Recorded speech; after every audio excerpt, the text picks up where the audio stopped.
Ch15, and the winter is 10 years later. Nick Allen was a junior college, and during November of his junior year, two important things happened. First, Nick turned 21 years old, and a Frindle trust fund set up by his father became legally Nick's. Nick was rich. Nick was very rich. Nick was so rich he couldn't even begin to imagine how rich he really was. Nick wanted to give his parents some of the money, which they said they did not need and would not accept.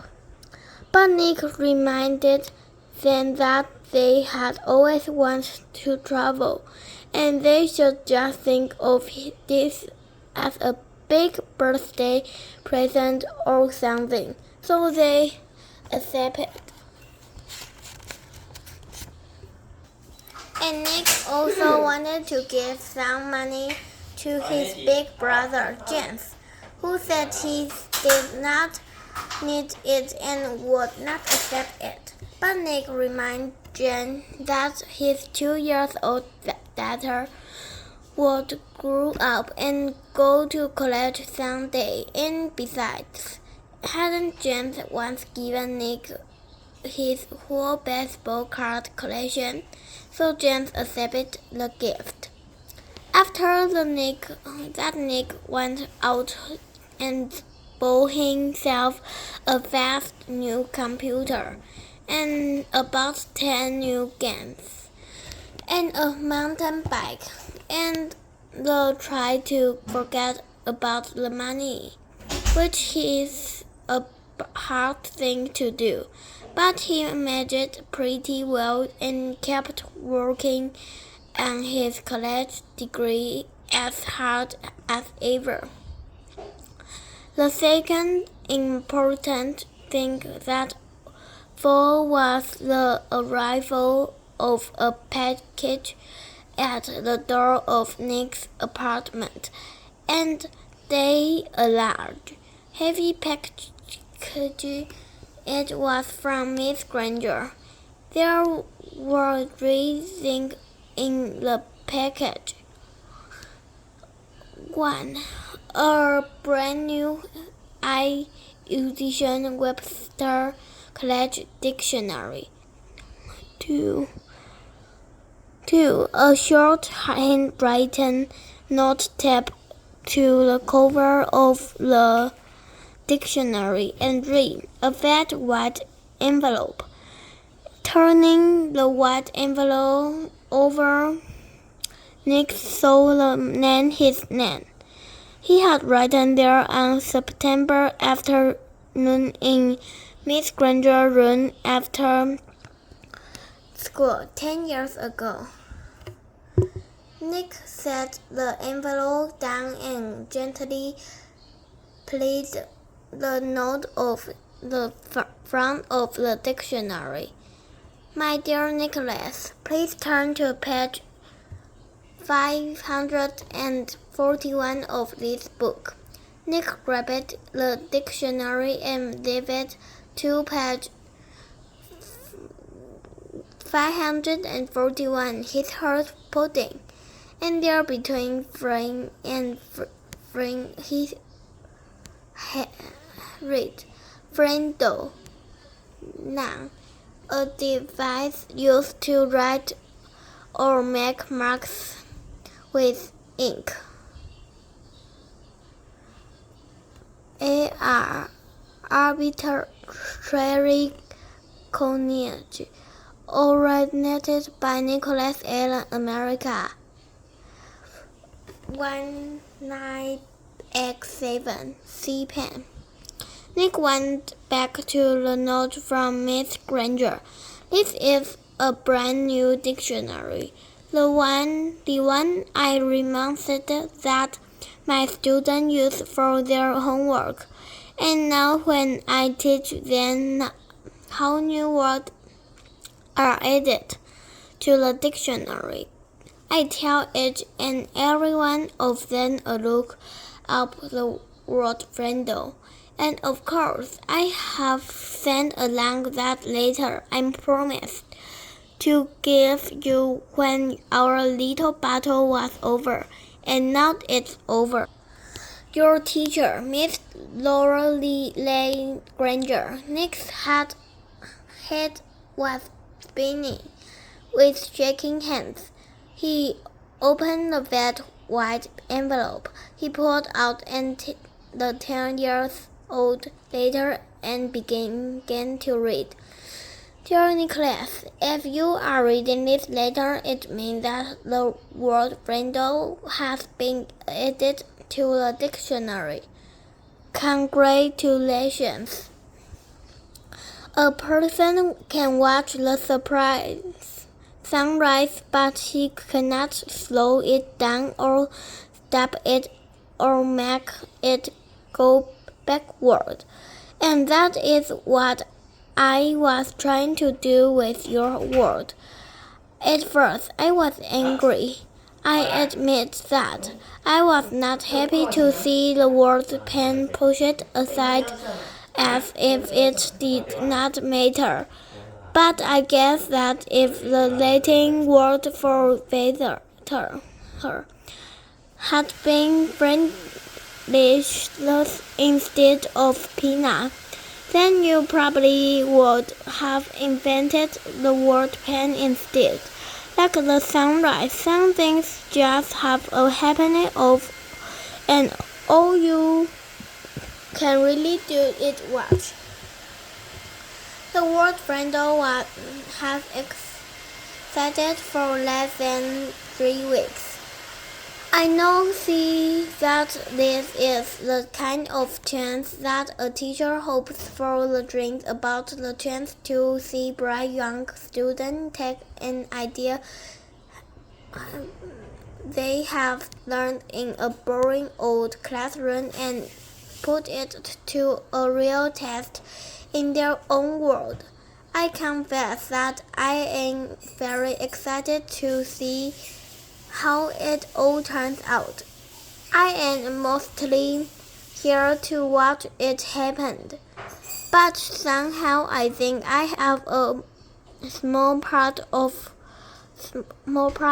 to play in the drama, and I have chosen to be a villain.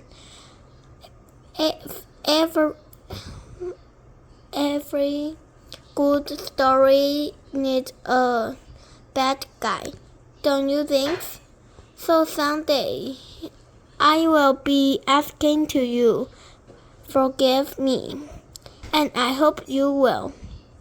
Nick, I know you like to think. Please think about this. When I started teaching, no one had landed on the moon. There were no space shuttle, no CNN, no weather satellites. There were no video cassette recorders, so CDs, no computers. The world has changed in a million ways. That is really. I have always tried to teach children something that would be useful to no matter what. So many things I have gone out of that. But after all these years, what are still important? What are still needed by everyone? What are used to think with, to write with, to dream with, to hope and pray with? And that is why I love a dictionary. It endures. It works. And as you now know it, also change and growth. Again, congratulations. And I've enclosed a little present for you. Yours truly, Miss Granger. Nick remembered Miss Granger's eyes, and now he the store-bought sound of those special looks had meant. The old fox. She had been rooting for Frindle and whole time. By fighting against it, she had actually helped it along. Then was a flat, oblong case in the white envelope, the kind of case you get when you buy a watch. Nick pulled it out and opened the lid. Inside was something else Nick had not seen for 10 years. It was Mr. Granger's favorite pen, her old marmoon fountain pen, with the blue cap. And under the clip was a little folded piece of paper. It was a note, a very short note, just one word, Frindle. About a month later, something happened over in the old part of Westview, over where the trees are huge and the houses are small. On Christmas morning, Miss Granger's doorbell rang. Miss Granger opened the door, but no one was there. Someone had left a package inside her stone door, a box wrapped in green paper with a red bow, and a white envelope taped to one end. She smiled as she stooped down to pick it up. As she picked it up, the package, she noticed a red, white, and blue express mail envelope sticking halfway out of her mailbox next to the doorway. It must have been delivered that on Christmas Eve. She opened the stone door, plucked in the envelope from the mailbox, and then shut both doors and went inside with a sliver. Miss Granger went across the living room and sat on the couch. The express envelope was from the Westfield School District office. It looked important, so Miss Granger opened it right away.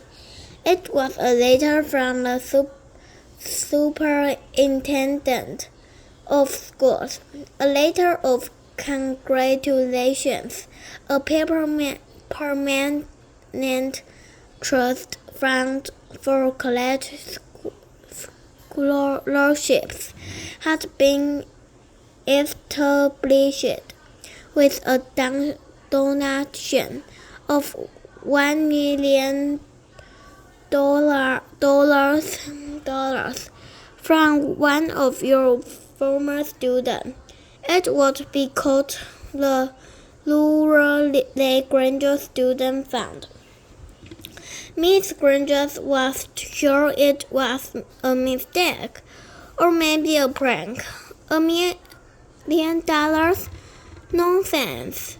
She had the urge to pick up the telephone and give the superintendent a call and straighten this out right away. But this was Christmas morning, and even though the superintendent was one of her former police, Miss Granger decided to wait a day. Couldn't hurt.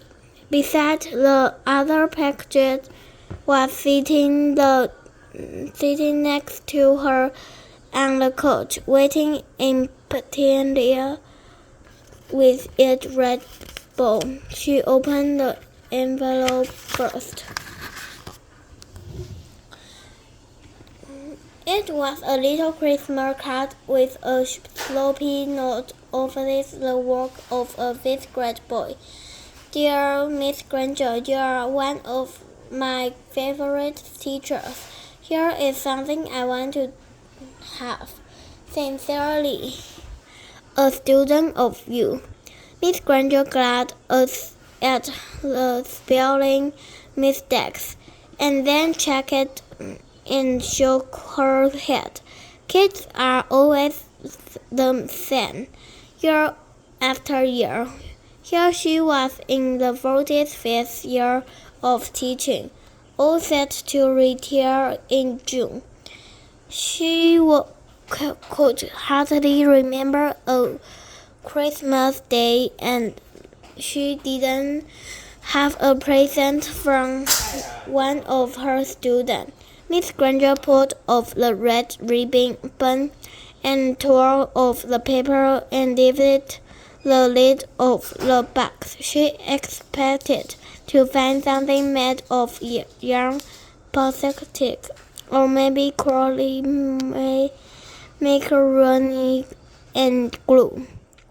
But instead she found an oblong case covered with blue velvet. She opened the case, and inside was a beautiful gold fountain pen. She picked it up, and it was cool and heavy in her hand. Words engraved along the pen's shiny barrel, and Miss Granger had to slide down the pen down to the end of the couch and turn on her reading lamp, and she could read the thin lines of type.